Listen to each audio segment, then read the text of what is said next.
We, as the Mitchells Plain CPF body, has been elected by the community, and the community of families, with children and husbands and youths. And they elected us to help protect them. But currently, protection is an issue. I don't know if this section has become a fairy tale, but our life experience and realities every day is that we have issues with gang violence. It is terrorism. It is small-scale war. Our children are not able to even play outside, to walk outside. And if we just go back 15 days, how many children has been shot as a result of gang violence? I want to say to Honorable Bheke Cele tonight that this cluster unanimously have decided that we want to give him 48 hours.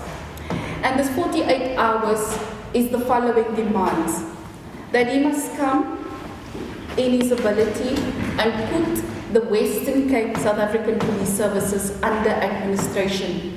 Because clearly, the current administration that is here in the Western Cape is not able to protect us.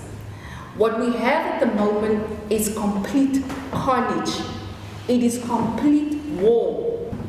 We also want to say to Honorable Bheke Cele that whatever is going on in his organization, he has got 48 hours to pull it straight. And he needs to. Our demand is that the SANDF needs to come to the Western Cape. They need to come and they need to assist Honorable Bheke Cele with his police services.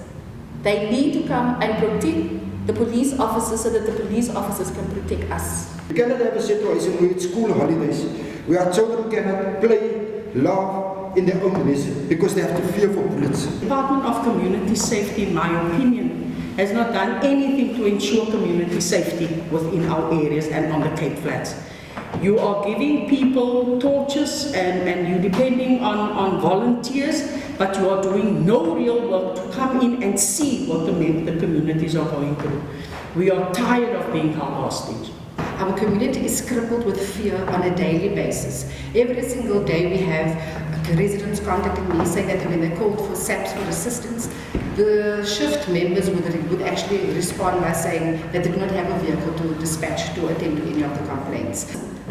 We lost a good police officer, and the police officers of the AGU unit that was shot on in Samora. Many things are being said, but if we really look at what we have currently, it is a complete ambush. It is a complete ambush of under-resourced protectors. What we are finding now is that when we speak out and all of these chairpersons sitting here are in violation of the Uniform Police CPF Constitution for speaking to the media and bringing SAPS and structures into disrepute.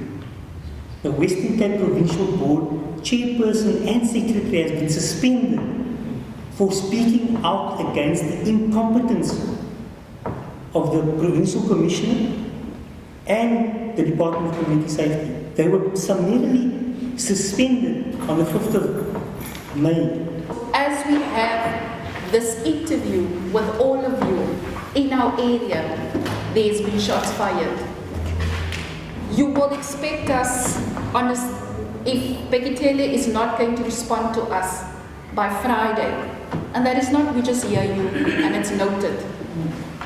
We either will have a round table sit down, all of us with the Honourable Minister, and if not, we will be first thing Monday morning on the stoop of the provincial office.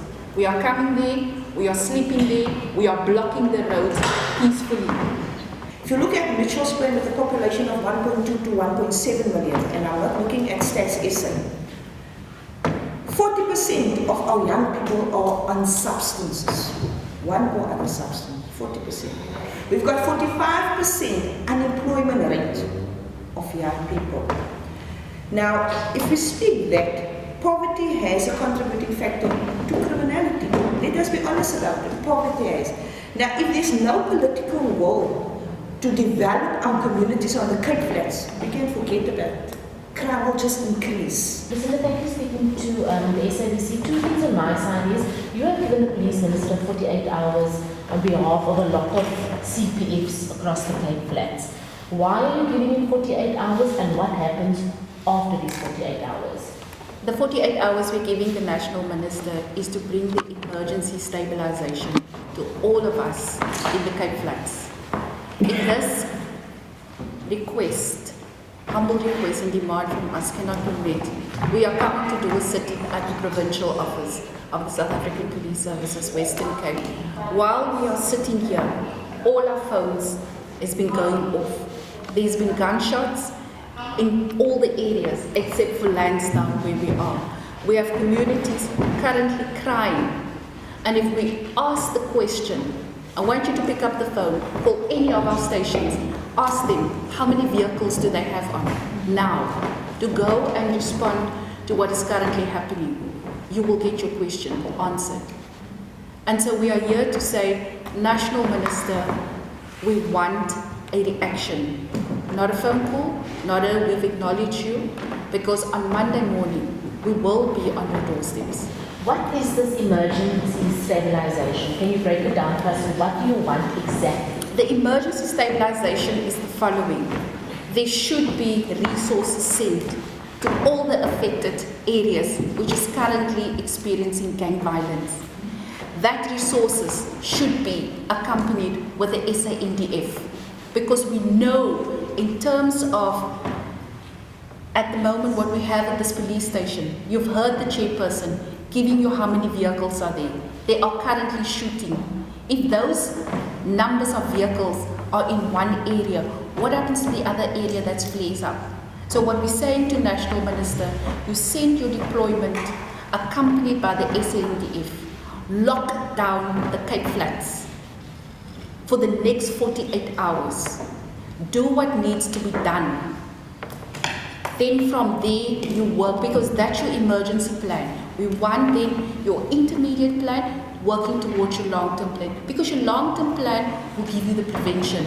But currently, there's nothing. There is absolutely nothing. We don't have the assurance that if we drive in any of our areas, we won't be the target of a stray bullet. Not because people want to shoot at us, but what is going to happen when we go there? We don't even know, if we finish this interview, how many deaths is indicated on our phones.